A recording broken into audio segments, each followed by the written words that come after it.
Global average temperatures have risen by around 1.3 degrees Celsius since pre-industrial times. But did you know that, according to the European Environmental Agency, European land temperatures have increased by approximately 2.2 degrees Celsius, making it the fastest warming continent on Earth. This accelerated warming is already being felt through more frequent heat waves, prolonged droughts, and mounting pressure on ecosystems and water resources. And alongside these challenges, there are clear signs of progress. Portugal stands out as a striking example that the energy transition is no longer a distant goal. On certain days, the country is able to generate nearly all of its electricity from renewable sources such as wind, solar, and hydropower. This demonstrates not only what is technically possible, but also what can be achieved with sustained commitment and innovation.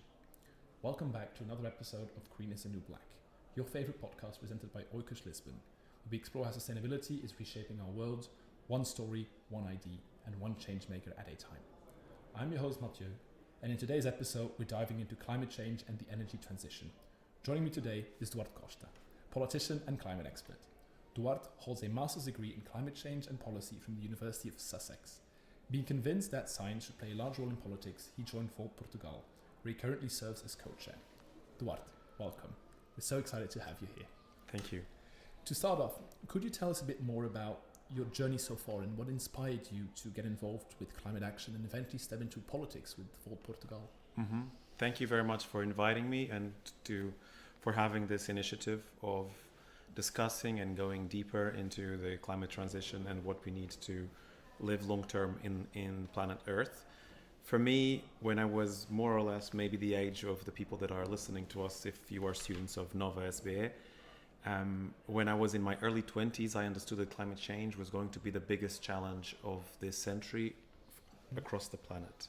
And as a geographer by training, I thought that I wanted to invest in learning into this challenge and contribute in this relationship between the natural world and the human world, which in essence is what's failing on the issue of humankind being able to change climate in a significant way. And this was what led me into this topic. And lately, in the last maybe 8 to 10 years, I understood that the science has done everything that we need in terms of understanding what's the problem, what is causing it, and also what needs to change.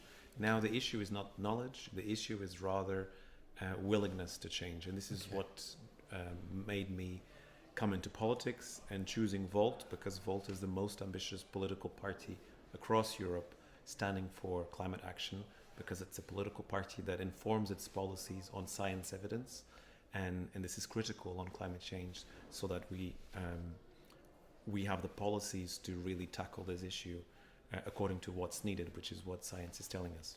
Okay. And do you think there was one distinct moment where you decided to make the switch and join politics? Yes, there were several distinctive moments across the year of 2018, 2019, when we had these big climate demonstrations, when I saw the youth protesting, much led by Greta Thunberg and other movements, and I realized that actually it had an impact in politics, and I saw that politicians across the world were taking the climate crisis seriously and also bringing it into politics and into policy.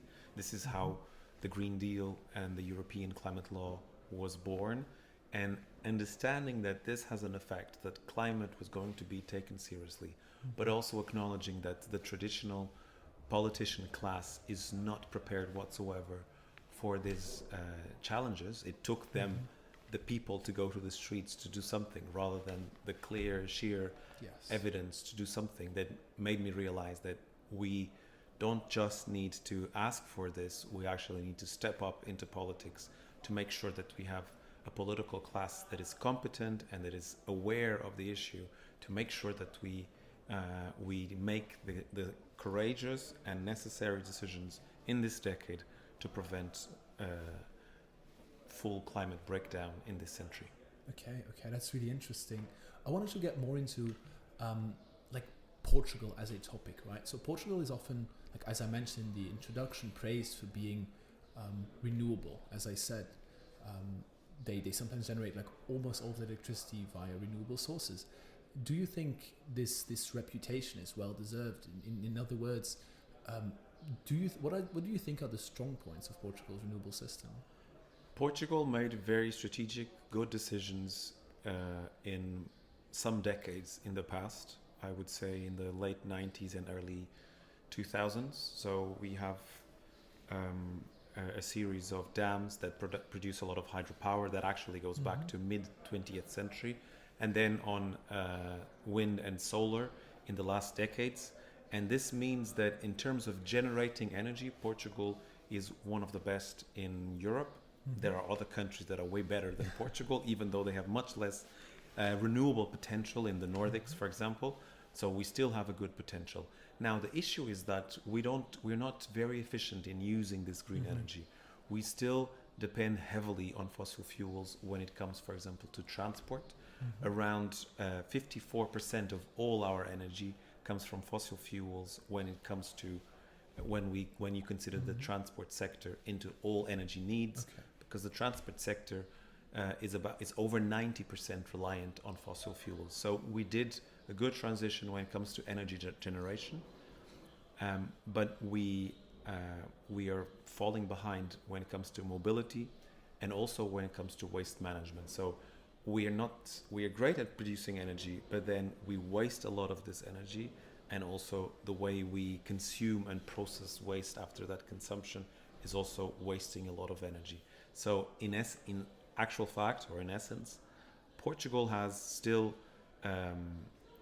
great potential to be a part of Europe that is very not just very sustainable, but very safe when it comes to the production of energy, if we ensure that we use energy more efficiently. So if we are able to, for example, make a mobility system that is less reliant on individual cars, and especially individual cars moved by fossil fuels, if we are able to introduce changes and make our waste system at least back to what it used to be, because we went back quite a lot in terms of waste processing, making it more circular, for example, we can generate an energy surplus from green sources, and this can be attractive, for example, to attract the businesses and the sectors of the future that need clean energy.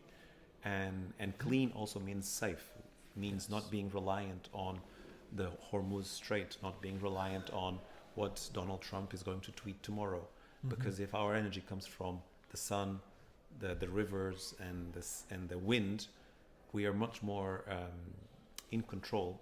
Not so much of the rivers, because it depends on rainfall, and we're not projected to have a lot of rainfall, but at least the sun and the wind are very abundant in Portugal. And water should, if we are able to have the dams network that we have in the long term, with the increase of extreme events like it's projected for Portugal, we can have a good solid source of energy that is safe and that is robust, and that we can rely on in the face of all these economic and geopolitical issues that we are facing in this century. Okay. I do agree that like having these renewable sources like greatly increases like the independence Portugal has like towards all the other countries, right? But then let's talk about what you briefly touched upon, which is like the amounts of floods increasing, for example, or droughts in general. We like in this time, climate paralysis has become like a big topic. People don't know what to do. People feel like fearful about the future, right? And what do you think are some of the biggest misconceptions around like climate change? I would name two.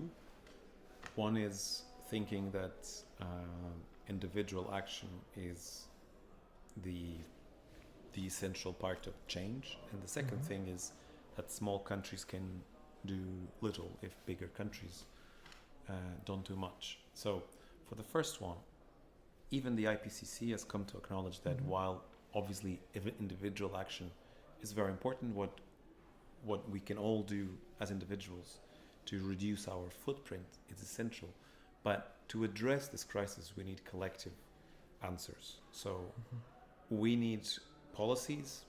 We need also to organize as communities to really change in a widespread way the way we depend on fossil fuels. So, for example, when we look into energy, how can we produce more green energy? One essential way, one really robust way, is to have energy communities. So, if neighborhoods, villages, towns invest in having their own green energy source of generation source, and it could be solar panels on roofs or in a large area where there's no ecological impact, or wind turbines or mini hydropower plants. This kind of transition needs collective investment, but it also impacts when people collectively are safer and have cheaper energy. When you do this at this scale, it becomes even more sustainable because it goes beyond environmental sustainability. It becomes socially and economically sustainable, and therefore it has the potential to spread. We are shifting our energy grid to become more green, but we are not shifting it to decentralize the way it's generated and distributed.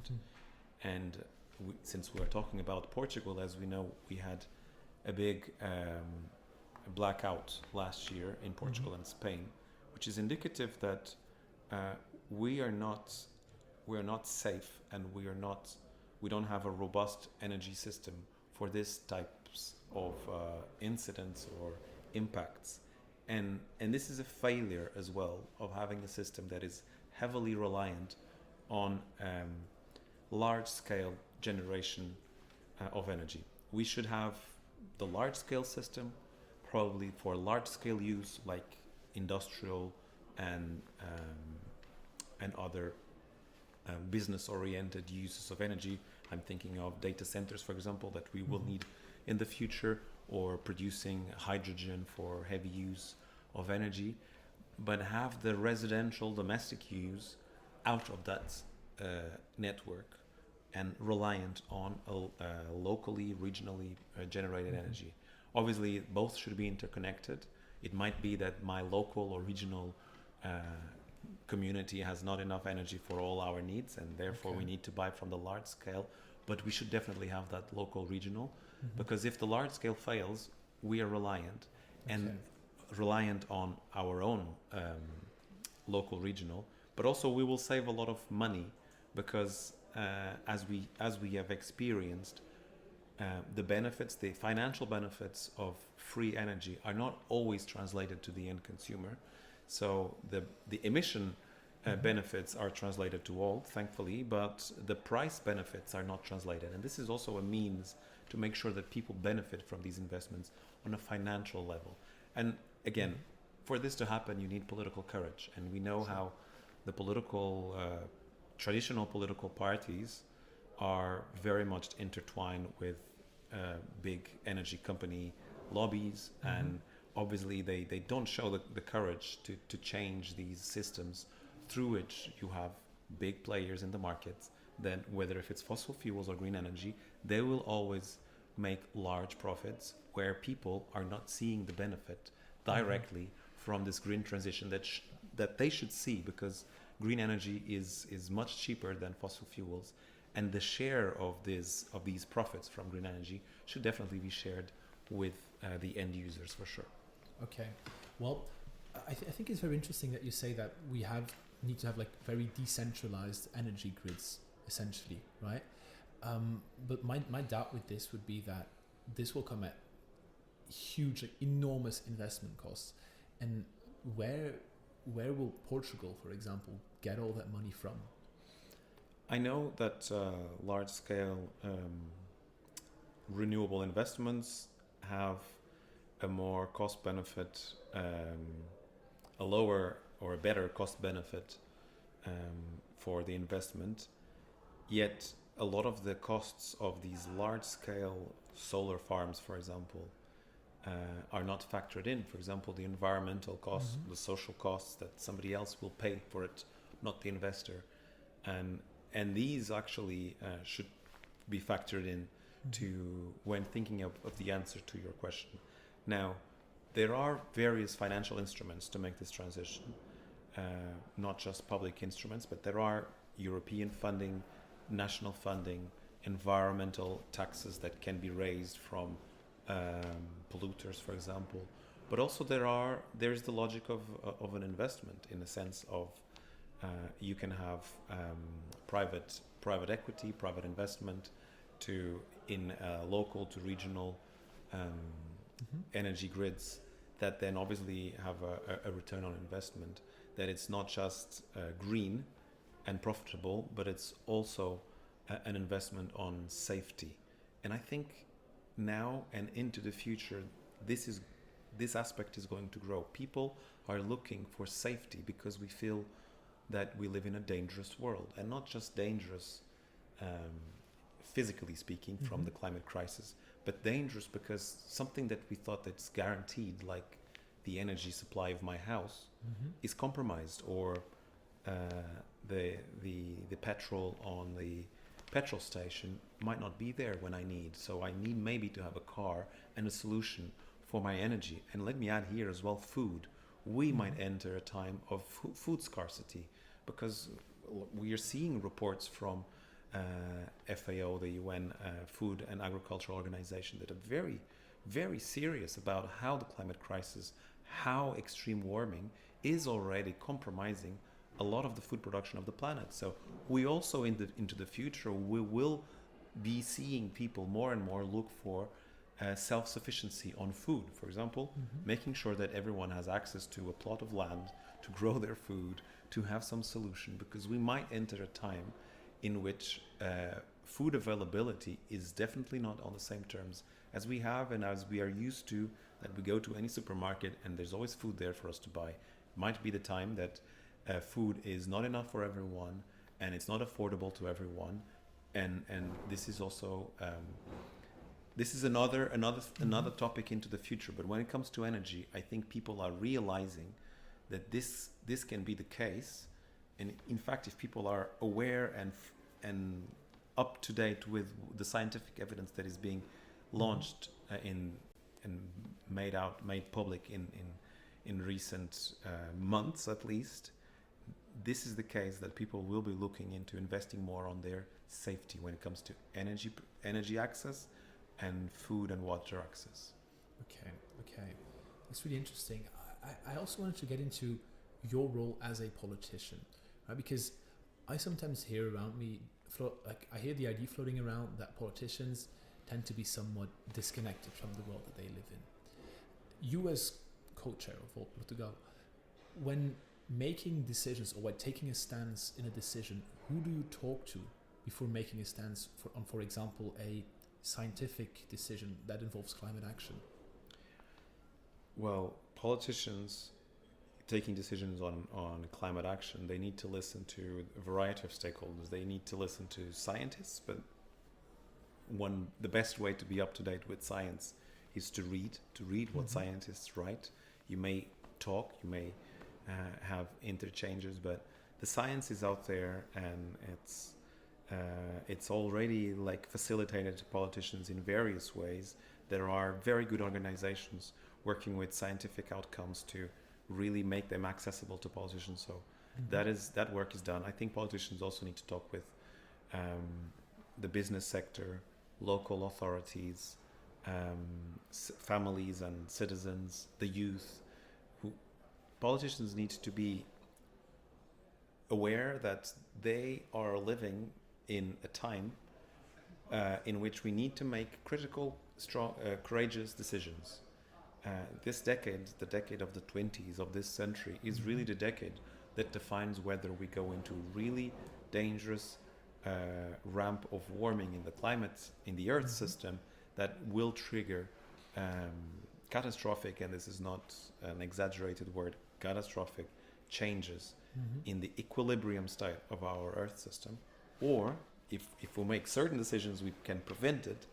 We're not making enough of those decisions, and therefore we are really heading towards a catastrophe, the triggering of those catastrophic changes. So politicians need to be aware that this is their reality.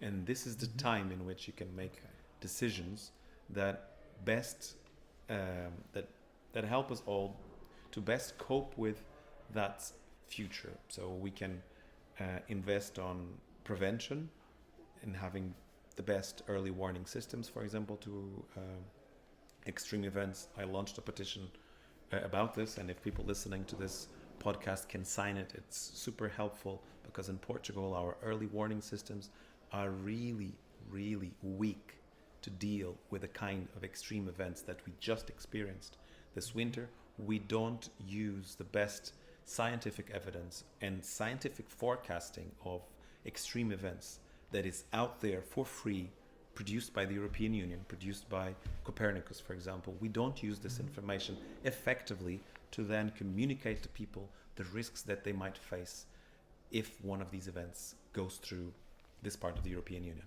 So this petition is super important.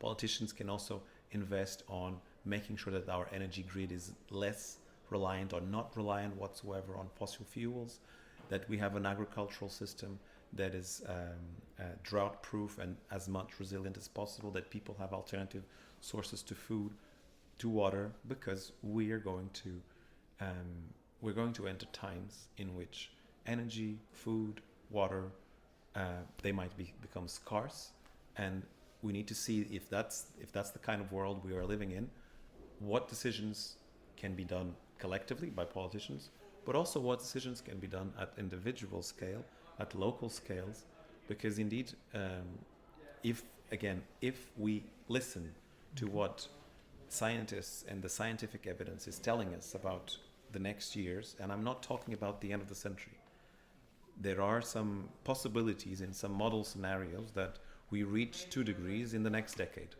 So if anyone is not considering to be dead by the next decade, it's something that is going to affect our lives.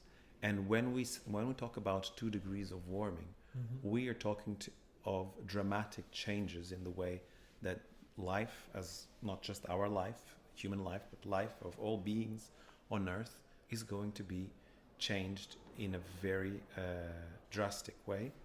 And therefore, if we listen to this information, to this scientific possibility, and we work with possibilities, we don't work with certainties, we work with probabilities.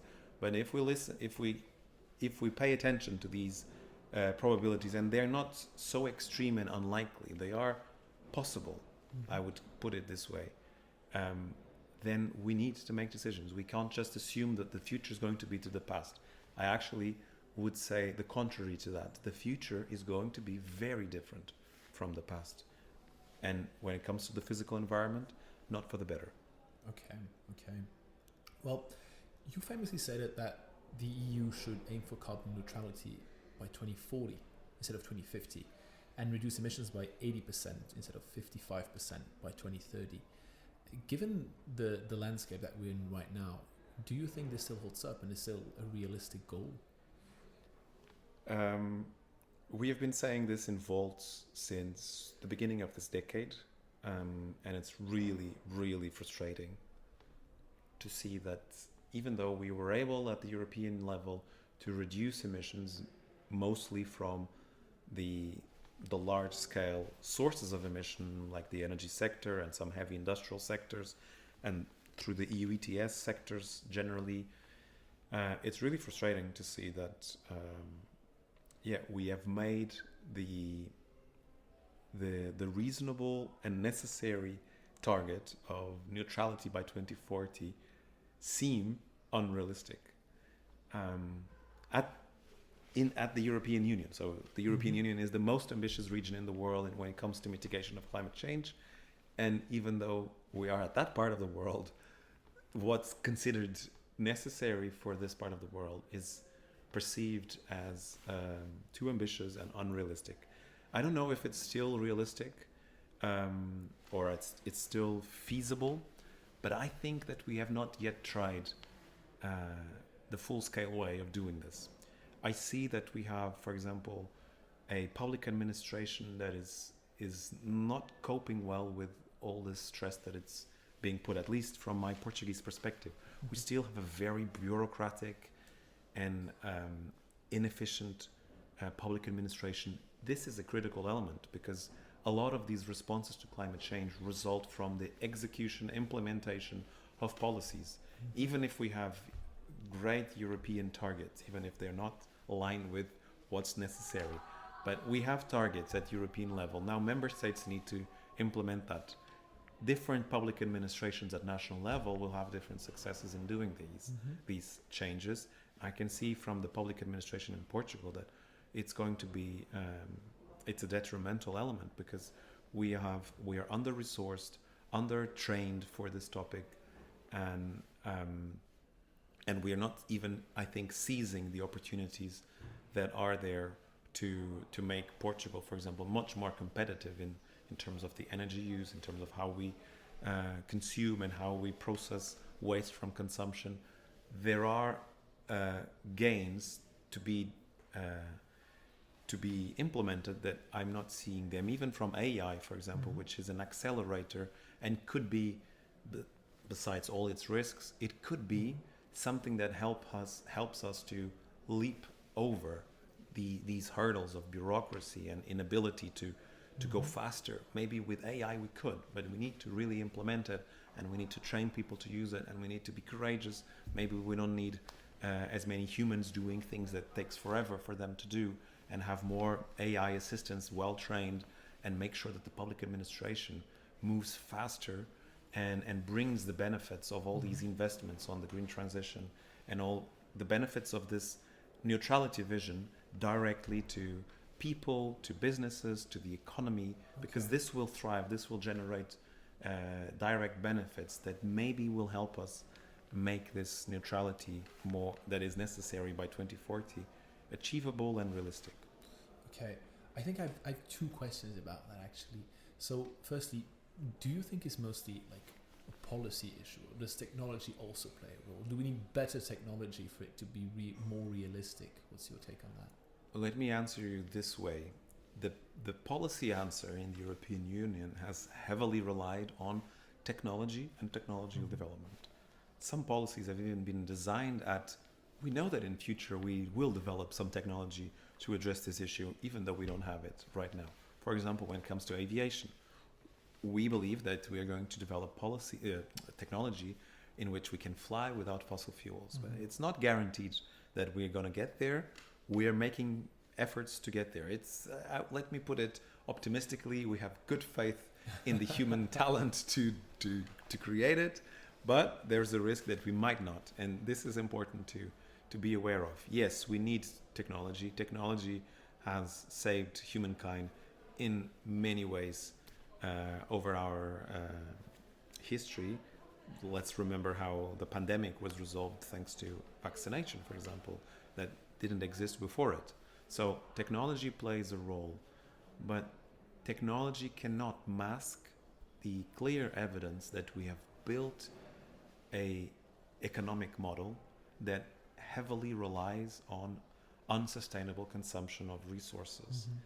And if technology continue to mask it, we will fail this challenge through other ways. If it's not through the emissions, it's through the biodiversity loss. It's through tipping points, for example, in the Earth system that result from this unsustainable use of resources and using of resources as if there was no future generations and if there were no needs across the other beings on the planet for those same resources. So we definitely need to be courageous and change the economic system in a way in which resources are not considered as if they were endless, but rather use resources at the rate at which they replenish. Okay, that's very interesting. So for this next question, I want you to imagine yourself as like the governor of Lisbon, the mayor of Lisbon, whatever you want to call it. What would for you be an ideal Lisbon in 5 to 10 years? One image that I have of Lisbon as a European capital that I don't have now, but in reality, but it's in my mind, and it's completely possible to all of you that have visited and traveled across many European cities, is that Lisbon is heavily reliant on fossil fuels when it comes to mobility. So if I were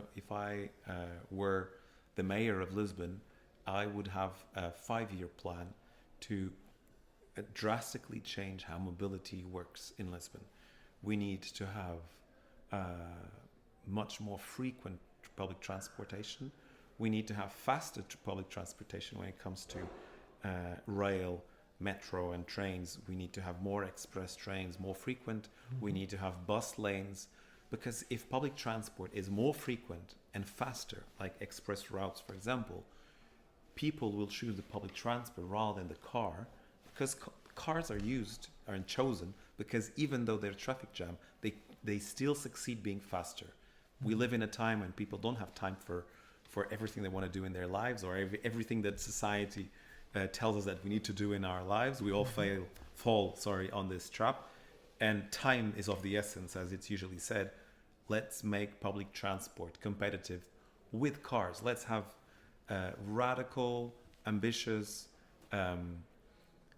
really aggressive campaigns to make public transport steal users from cars, make money out of less cars running on the city. Because for each car that for each car that we take out of the streets, because it becomes unnecessary or unattractive comparing to public transportation or to bikes, we have enormous profits. In terms of our economy. It's less money that we give away to like the fossil fuel big exporting countries. It's less emissions. This means more air quality, more quality of life. So this would be a number one priority, but also energy efficiency. We have a lot of gains to do this. We can mobilize private investment for this, international investment. And this makes a city more livable, more attractive, not because it's a city that looks nice on Instagram. It's a city that everybody has come, so everyone needs to come to visit, because we are on a trend that everybody needs to go to the places that everybody's going to. Rather than selling Lisbon like this, we could sell Lisbon as the safest, healthiest, and most interesting place to live in the 21st century, because it's one of the places that is best designed to cope with these intense challenges that we're going to face in the 21st century, such as climate change, in extreme events, and being able to be free from fossil fuels. I think that's a really great vision.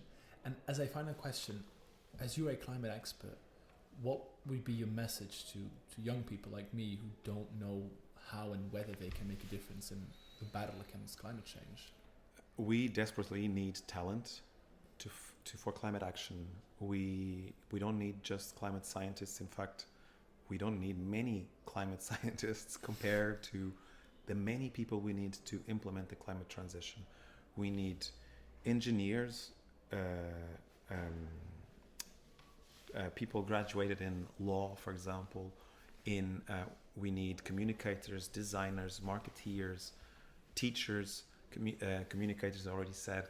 We need all these types of people, biologists and people working on biodiversity and environmental conservation.